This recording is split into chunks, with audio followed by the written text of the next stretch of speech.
tungan mo niyan. Ito po. Ah, dito ka banda nagatong sa harap.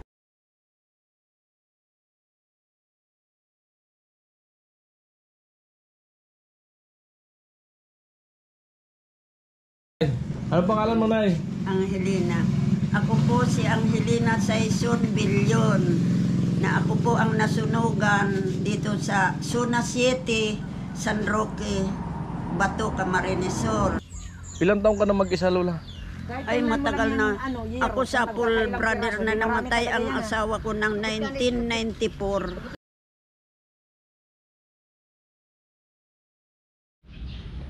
So ayan, magandang hapon po sa ating lahat mga ka-alright, no? So ayan, at kakauwi ko lang dito sa bahay. So time check natin kung anong oras na.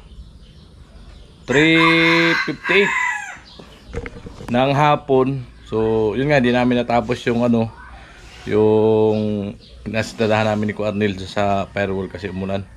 Kaya namumula yung mata ko, napuhing ako kanina ng ano, yung ano ng kukulamber. Kaya nagmumuta, nasugat ata.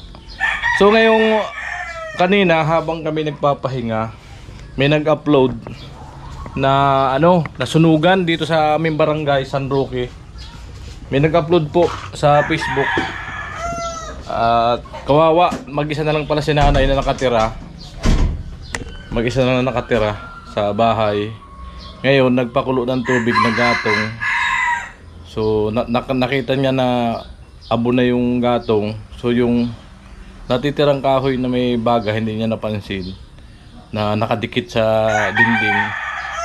Base dun sa salaysay niya dun sa nag-upload sa Facebook. Ayan. Yan. At gusto ko i-vlog at kung ano yung malaman natin, kung ano yung katotohanan at ano yung pangyayari. At wala daw naisalba, ang tanging suit niya lang kasi nasa ano siya, sentro sa medical kanina. So basta lang po natin mga ka-alright, baka may makapansin po sa inyo, matulungan natin yung matanda. Ayan, samahan niyo ako doon mga ka-alright, pupunta ako. So ayan mga ka-alright, nagpasama ako kay Buyit kasi mas kilala si Buyit dito. Ayan, kasi may lang sa akin, hindi ako kilala, kaya sama ko si Buyit. Let's go! So ayan mga ka-alright, no? So nandito tayo, tama-tama, pag parada ko andito agad si nanay, yung may-ari ng bahay. At yung nasunugan kanina, panood ko sa Facebook, yan, sabi ko nga, i-vlog ko na ano. So ayan, ayun Nay, ano pangalan mo Nay? Angelina. Ako po si Angelina Saison Bilyon. Na ako po ang nasunugan dito sa Zona 7, San Roque, Bato, Camarines Sur. Ngayon, ako po nagmamakaawa po sa sino man may mabuting kalooban na ano, tumulong sa akin. Ay salamat sa Diyos, at kung sino man po ang makatulong sa akin, ako walang maigaganti kundi ang Panginoong Diyos ang bahala na sa kanila. Kaya iyon po lamang ang hinihiling ko sa inyo, may mababang kalooban na sino ang maawa sa akin, ay nagpapasalamat po ako sa Diyos. Ano po Nay, pwede niyo pong ikwento kung ano yung nangyari o ano yung posibleng na pinagpuna ng ano, ng sunog? Diyan.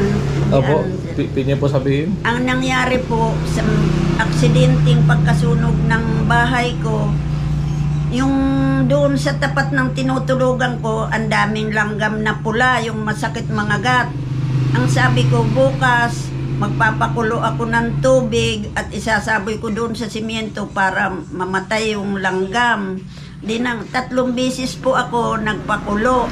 Ngayon, nung matapos po ang masabuyan ko yun, yung simyento, dumaan yung bayaw ko, tara na, tayo magpalista sa medical mission.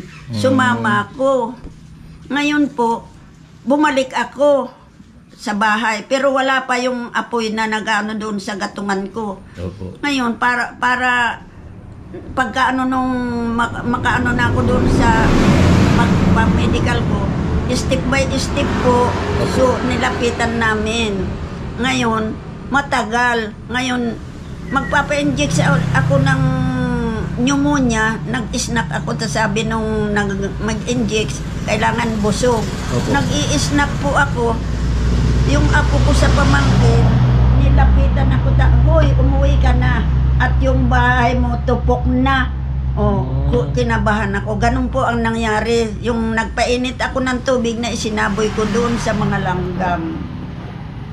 Ay, hindi ko nabuhusan lang palibot at nakita ko, abo na.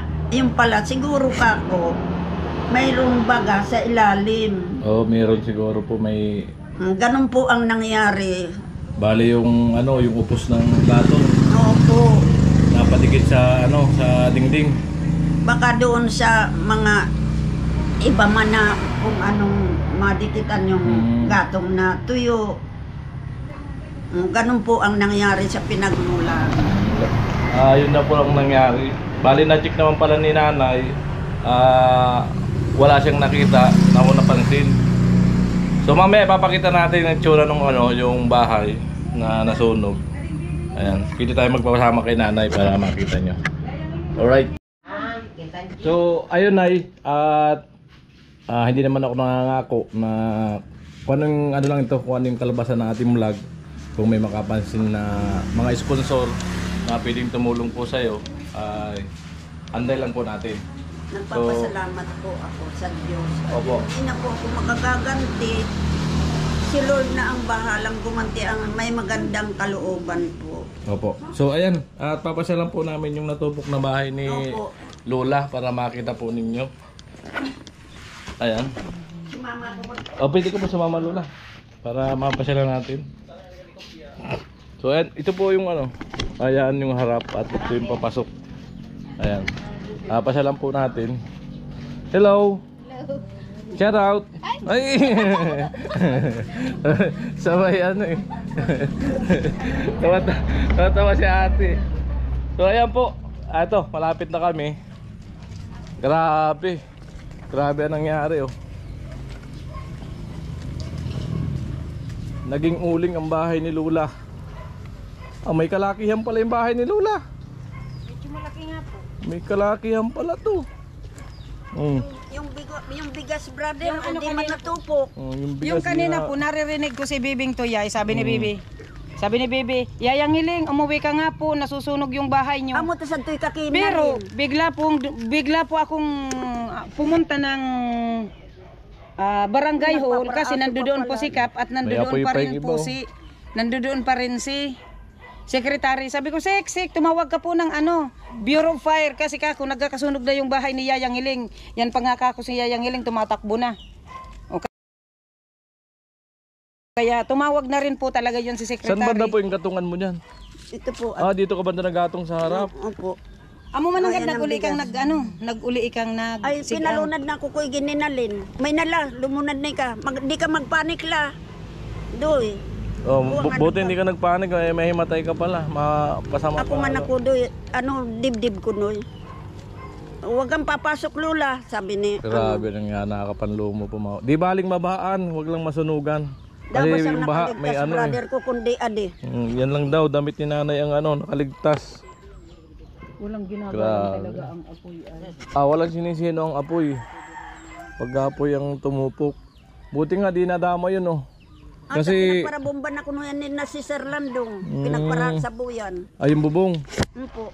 Ay, kung di na sa buhay yan, damay talaga. Yung katabi, Para sa buyan ko noon, tupok di na talaga si yan. Sir. Buti hindi nadamay Walang katabi. hangin, brother. Kung may hangin malakas ay sigurado may makakadamay talaga. Damay. Ay, sa lakas niya Lakas ng apoy niyan. Ay, biruin mo, brother. Sunog yung Grabe.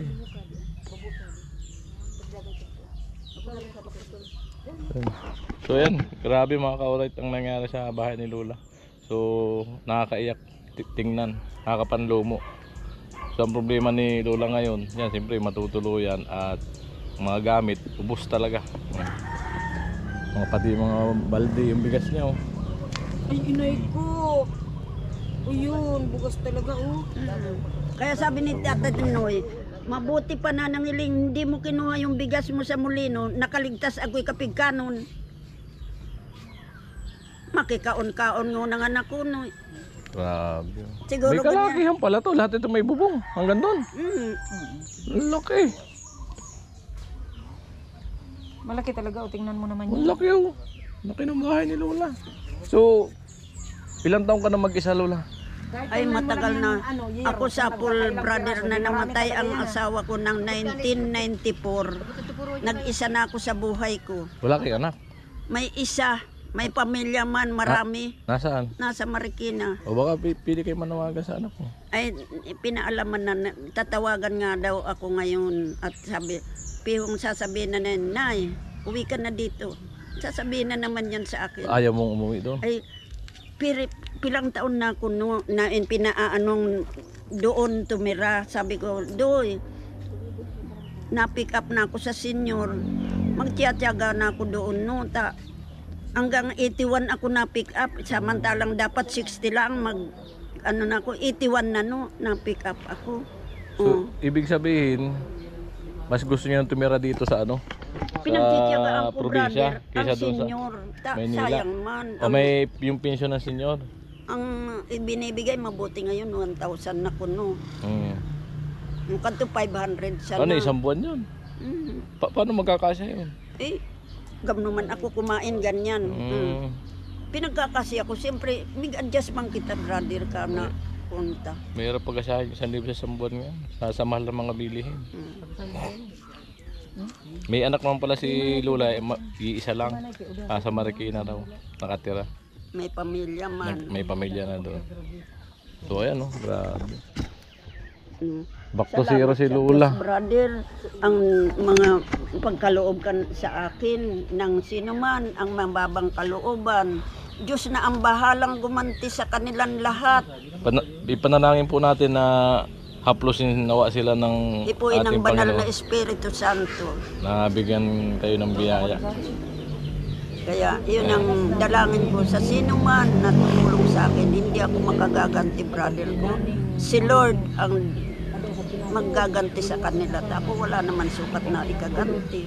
So ayan ayun Lola no. So hanggang dito lang ating vlog.